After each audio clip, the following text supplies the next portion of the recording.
Some games are loved for their historical accuracy. Yes, no game is completely 100% perfect, but many games take characters, themes, elements, vehicles, or other details to make a game feel in line with history.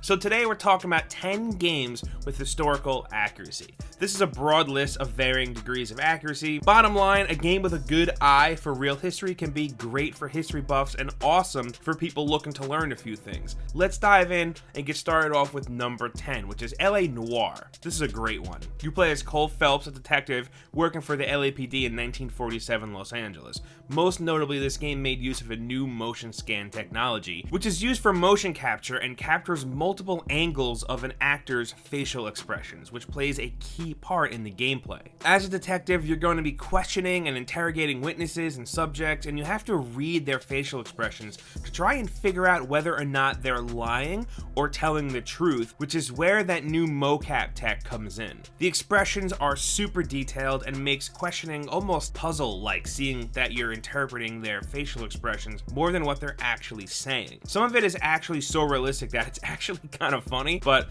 that's not where the historical accuracy comes in. But more on the dev team's take on 1947 Los Angeles. They did a pretty great job with it, actually, not just catching the feeling of the times, but they also tossed in a lot of real-life landmarks that you can find in-game, like the Bradbury Building, LA Public Library, Chinatown, LA Union Station, the Egyptian Theater, and many more. This is one of my favorite parts of games like this, seeing what places I can recognize, and the dev team here did a great job.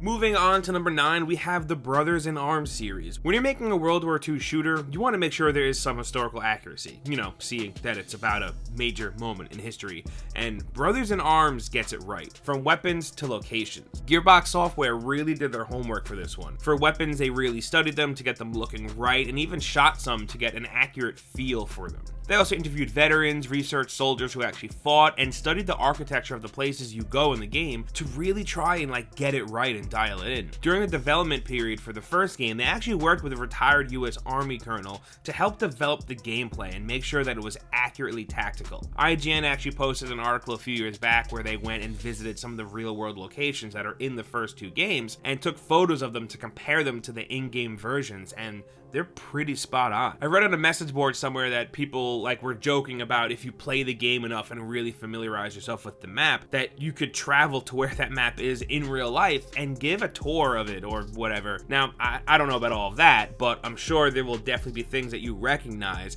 if those structures are still around today. Next up, we have Sturmovik 1946. This one is a hardcore flight sim, one that your dad would definitely play. The interiors of the planes are designed so meticulously, it's the closest thing you're going to get to sitting in the real thing without actually sitting in the real thing. There's over 200 campaign missions for you to take on, ranging from historically accurate to alternate history stuff, but here it's really the planes themselves that are historically accurate. Not just in looks, but also how they fly, going as far to make the effects of G-force a thing. You can actually black out in certain flying positions and situations, and the developers have implemented pilot sickness features as well. Now, I'm not into planes at all, but that attention to detail is awesome.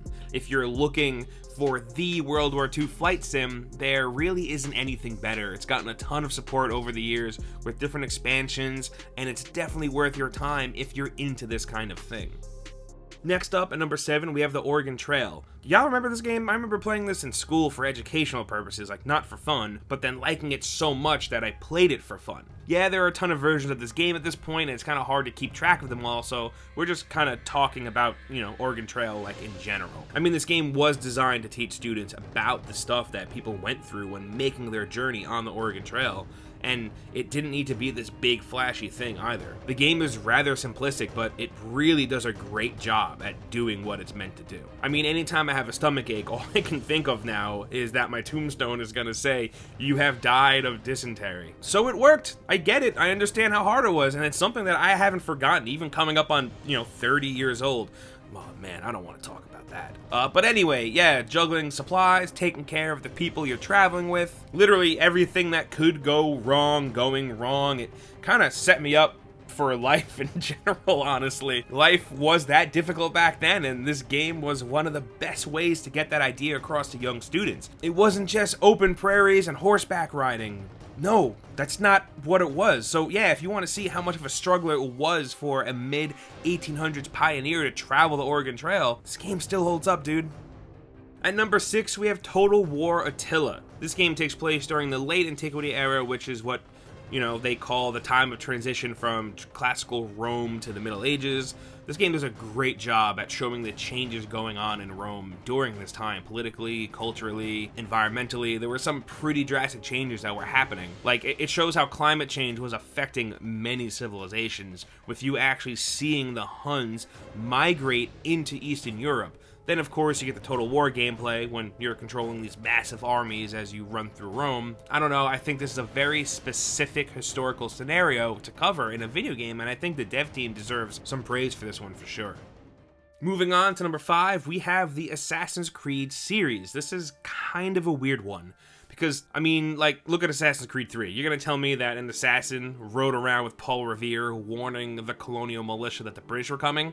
Obviously not. These games use history more as a set piece than anything else, but Ubisoft does a great job at giving you enough historical accuracy. Mostly in the way of using historical figures like George Washington and Leonardo da Vinci, and the settings of the game. That's one thing that they really get right. The best part of Assassin's Creed Unity was running around French Revolution era Paris and seeing all of the real-life landmarks, and the same can be said about Assassin's Creed 3 and getting to run around Boston and getting to take part in the Boston Tea Party. I would say that it's safer to view these games as more of alternate history. Like, we can't prove or disprove that there was a big crazy war between the Order of the Knights Templar and an Assassin's Brotherhood. The same way that we can't really prove or disprove that Abraham Lincoln may or may not have been a vampire hunter. I know these are two drastically different examples, and it sounds kind of silly, but I think you get the point I'm trying to make. To some, history is fun. Learning about the past, what shaped the world into what it is today, and I think that Assassin's Creed approaches history in that way. They make it fun.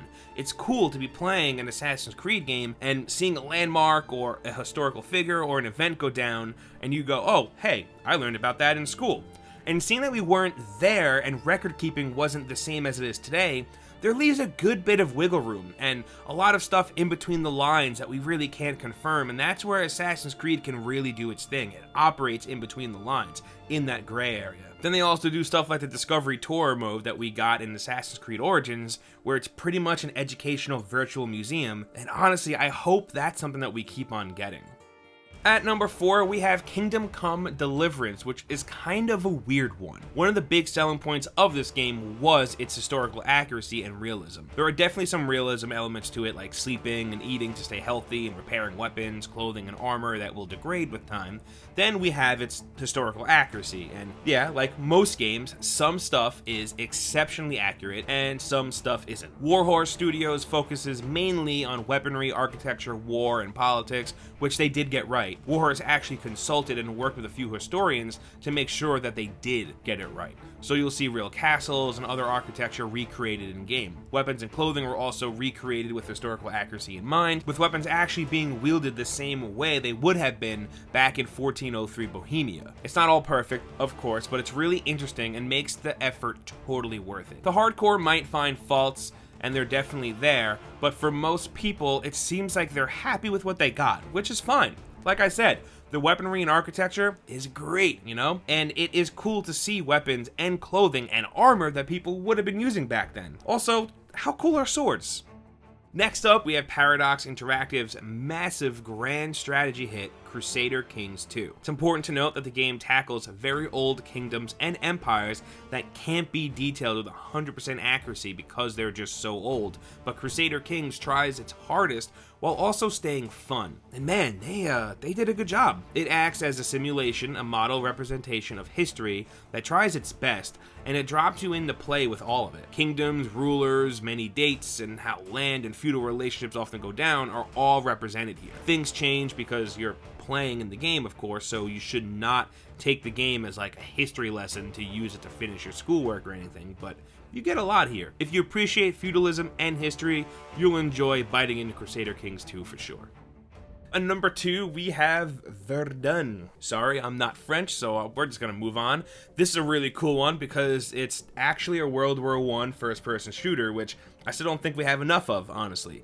Historical accuracy is something that this game uses to market. the game, saying that, it's a realistic World War I experience, with close quarters combat where a bayonet matters just as much as a gun, and even has maps that are based on real-life World War I battlefields. They also put a lot of love and care and detail into their weapons. Not only do they look accurate, but they fire accurately too, with realistic bullet drop. Artillery strikes and gas attacks are a thing here as well, and your gas mask becomes a super important part of the gameplay, and they try to really show the horror of this stuff with some pretty serious gore, man. The dev team did their research and worked with historians to make sure they got all of this right, as well as uniforms, which have been meticulously recreated down to the smallest details. They really tried to capture the dark and grim atmosphere of World War I, and they did an amazing job with it.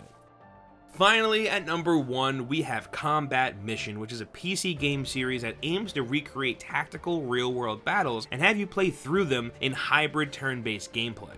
The series handles everything from the combat to having spotters and managing line of sight to casualties and soldiers' affected morale, motivation, and fitness. What started as a game focused around World War II battles eventually expanded with multiple games, a new engine, and more war scenarios. Of course, it's not, all 100% accurate, but Combat Mission goes to great lengths. Mortar and weapon range is highly realistic. UAVs are modeled after real-world ones in use by the US, and tanks dating back to World War II not only look highly accurate, but have the same movement speed and handling capabilities. Cannon range, the speed of turret movement, and even the angle of penetration on armor plating is all considered here. All dropped in battles that actually took place from the European theater to Afghanistan in the 80s to theoretical conflicts involving NATO, Syria, and more. The uniforms the soldiers wear, the actual availability of different units, and what type of manpower can be used and where is all researched to accurately reflect that battle you're in. The game may look straightforward, but there's a lot of painstaking history and attention to detail under the hood. And those are 10 games with historical accuracy, but we want to hear from you, so meet us down in the comments and let us know what you think. As I'm sure you already know, hitting that like button really helps us out, and if you're new here, subscribing is a good idea because we put out videos like this every single day. As always, thank you for stopping by and hanging out with us. We really appreciate it, and we'll see you next time right here on gameranx.